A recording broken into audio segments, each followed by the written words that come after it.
Hello students, welcome to Super 7 revision series. This is the first video in which I am going to tell you about 7 graphs from ecology section. Clear your doubts and do all the questions related to these 7 graphs. Graph number 1, it is from chapter 13, page 220 of NCERT book. It shows biome distribution with respect to annual temperature and precipitation. X axis पर देखिए it is mean annual precipitation in centimetre and on Y axis it is mean annual temperature in degree Celsius. इस graph में 6 biomes की position को दिखाया गया है. We start with A, desert है ये. यहाँ पर प्रेसिपिटेशन और यू कैन से रेनफॉल बहुत कम होता है. बी पर आ जाइए, इट इज़ द ग्रासलैंड. यहाँ पर क्या है, precipitation is more than desert but less than forest area. So these are the grassland. Come to C, tropical forest है ये. टेम्परेचर रेंज करता है from 20 to 25 degree Celsius but precipitation बहुत ज़्यादा है, बहुत ज़्यादा रेनफॉल होता है. It may reach up to 420 centimetre. Come to D, they are the temperate forest and E coniferous forest. दोनों में डिफरेंस क्या है? इन coniferous forest winters are very long. Clear. Now come to F. These are arctic and alpine tundra. इनकी special feature है temperature minus में चला जाता है and precipitation is from 20 to 130 centimetre. Do this question. What do X and Y axis represent? X axis represent annual mean precipitation in centimetre, Y represent annual mean temperature in degree Celsius. Mark grassland, it is B. Mark coniferous forest, it is E. Why is F located at given position in the graph? Because of low temperature. Temperature कितना होता है यहाँ पर? 0 to -12 degree Celsius and precipitation is between 20 to 130 centimetre. ये question 3 marks का आपको exam में आ सकता है. Okay. Now graph number 2. It is from chapter 13, page number 223 of NCERT book. It shows diagrammatic representation of organismic response to abiotic factor.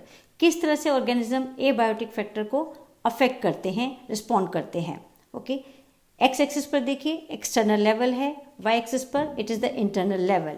यहाँ पर 3 graph दिखाए गए हैं. I am starting with the regulators. What happens in these?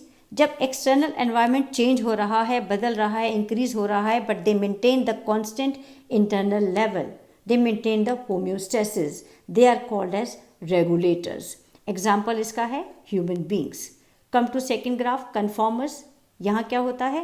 External level जब change होता है, external environment change होता है, तो these organisms they keep on changing their internal environment also.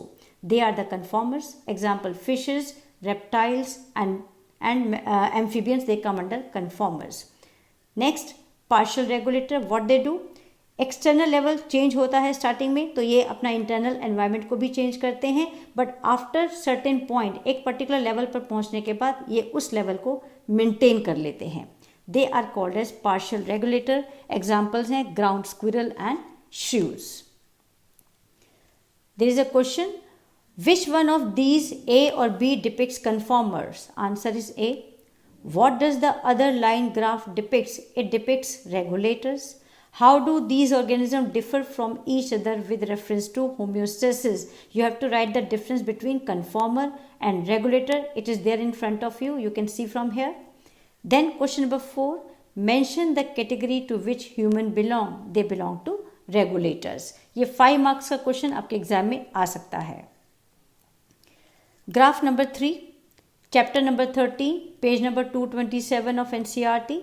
It is the geometrical representation of age pyramid for human population. यहाँ देखिए 3 age group के individuals को इंक्लूड किया गया है. Pre reproductive, reproductive and post reproductive. पहले का shape देखिए तीनों ग्राफ का. फर्स्ट ग्राफ का शेप है ट्रायंगुलर शेप, सेकेंड का है बेल शेप्ड एंड थर्ड का है अर्न शेप और pot shape. Late us discuss the first diagram. ये पॉपुलेशन को शो कर रहा है एक्सपेंडिंग टाइप. वाई? क्योंकि यहाँ पर pre reproductive individuals are more than reproductive. Birth rate बहुत ज़्यादा है यहाँ पर, तो this type of population is expanding type. Second पर आइए, स्टेबल है. Pre reproductive individuals are same age that of reproductive. ये स्टेबल टाइप ऑफ पॉपुलेशन को शो कर रहा है।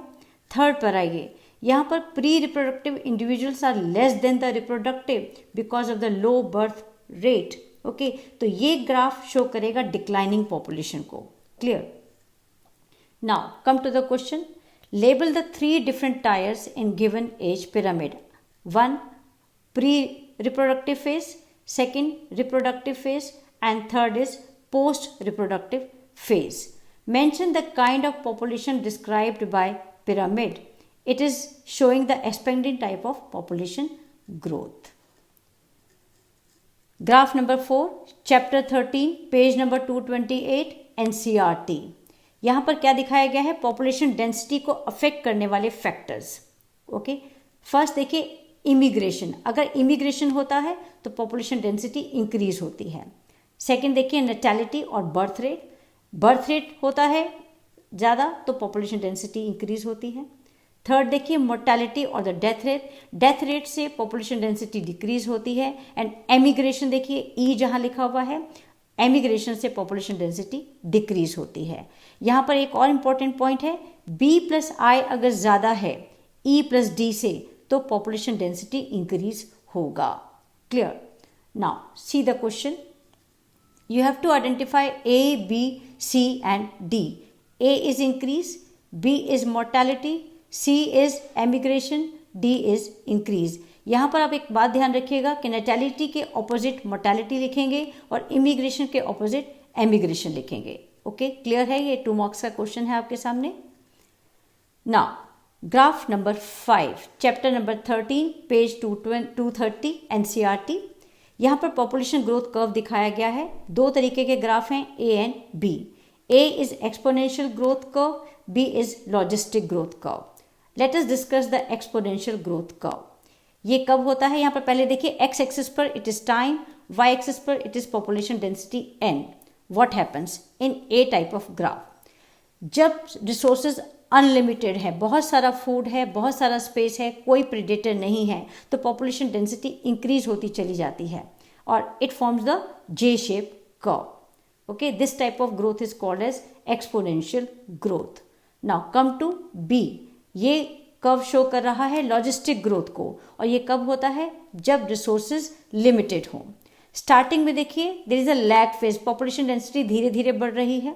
इसके बाद वो स्पीड ले लेता है, पॉपुलेशन डेंसिटी ज़्यादा तेजी से बढ़ना शुरू हो जाता है। This phase is called as acceleration. And after some time फिर से, क्योंकि रिसोर्सेज लिमिटेड हैं इसलिए ये स्लो डाउन हो जाती है पॉपुलेशन डेंसिटी बढ़ना, और it is called as deceleration. And finally it reaches to K और the carrying capacity. It is the maximum number a habitat can support, and after that growth is not possible. So this is the logistic growth curve. Clear? Now see the equation. dn a का equation देखिए, dn upon dt is equal to rn. Right hand side पर आ जाइए, dn upon dt is equal to b minus d. b is the birth rate, d is the death rate. b minus d multiplied by n. dn upon dt is equal to b minus d multiplied by n. b minus d क्या है? It is r. It is the intrinsic rate of natural increase. अब b का equation देखिए क्या है? dn upon dt is equal to rn in the bracket k minus n upon k. So you should remember these 2 equations. Clear? Now come to the question. Write the status of food and space in curve A and B. Curve A is showing unlimited food and space. B is for limited food and space. In the absence of predator, अगर कोई predator नहीं है, which one of the 2 curve would appropriately depict the prey population? Curve A. Time has shown on x-axis and there is parallel dotted line above it.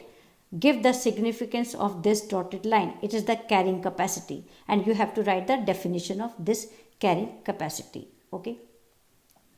Now come to graph number 6. It is from chapter 15, page 260, NCERT. क्या है इस graph में? Represent the global biodiversity. यहाँ पर दिखाया गया है proportionate number of species of major taxa. Invertebrates में दिखाए गए हैं major taxa, number of species of major taxa vertebrates में दिखाए गए हैं एंड प्लांट्स में दिखाए गए हैं। ये पाई ग्राफ कहलाते हैं। Okay, start with the invertebrates. यहाँ पर देखिए इंसेक्ट सबसे ज़्यादा एरिया ऑक्यूपाई कर रहा है, इसका मतलब इंसेक्ट्स की नंबर ऑफ स्पीशीज सबसे ज़्यादा है इन्वर्टिब्रेट्स में।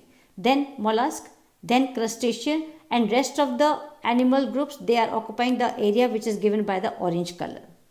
Come to vertebrates. Fishes सबसे ज़्यादा एरिया ऑक्यूपाई कर रहे हैं, यानी फिशेस का स्पीशीज सबसे ज़्यादा है। और बाकी ऑर्गेनिज्म देखिए, amphibians, reptiles, birds and mammals are shown here with different colours. Okay, come to third, plants को शो किया गया है। यहाँ पर फंगस एक साइड पर है, दूसरी साइड पर एंजियोस्पर्म्स हैं, इनका स्पीशीज का नंबर ज़्यादा है। मॉसेज एंड फर्न्स बहुत थोड़ा एरिया कवर कर रहे हैं, इसका मतलब इनका नंबर ऑफ स्पीशीज बहुत कम है।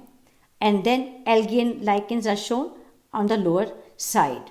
सो these are the graph showing the proportionate number of species of major taxa of invertebrates and vertebrates and plants. Okay, now see the question. यहाँ पर क्वेश्चन 1, 2, 3 तीन क्वेश्चन है आपके सामने और तीनों में आपको ए और बी को आइडेंटिफाई करना है। फर्स्ट में देखिए what is A? A is fungus, B is angiosperm. Second में A is insect, B is mollusc and third में A is amphibians, B is mammals. ये 1 मार्क का क्वेश्चन भी हो सकता है, 2 मार्क का क्वेश्चन भी हो सकता है, it depends. Okay, now come to the graph number 7. It is from chapter 15, page number 262 NCERT. What is this graph showing? It is showing species area relationship. X-axis पर it is area, Y-axis पर it is species richness. ये graph किस observation के base पर बनाया गया है? It is based on the observation done by a naturalist and geographer Alexander von Humboldt. What he observed? He observed that species richness increases with increase in the area explored. जैसे से area explore बढ़ता चला जाता है, species की richness भी बढ़ती चली जाती है, but up to a certain limit. That's why the graph जो मिल रहा है वो हमें कैसा मिल रहा है? Rectangular hyperbola. बट अगर इसको हम लॉग स्केल पर ड्रॉ करें तो it is a straight line. Clear? Now see the equation. दोनों लाइंस का इक्वेशन देखिए, दोनों ग्राफ का इक्वेशन देखिए। पहले रेक्टेंगुलर हाइपरबोला का देखिए, it is S is equal to C A to the power Z. अब लॉग स्केल का देखिए क्या है equation? Log S is equal to log C plus Z log A. What is S? It is species richness. What is A? A is area, Z is slope of line and C is Y intercept.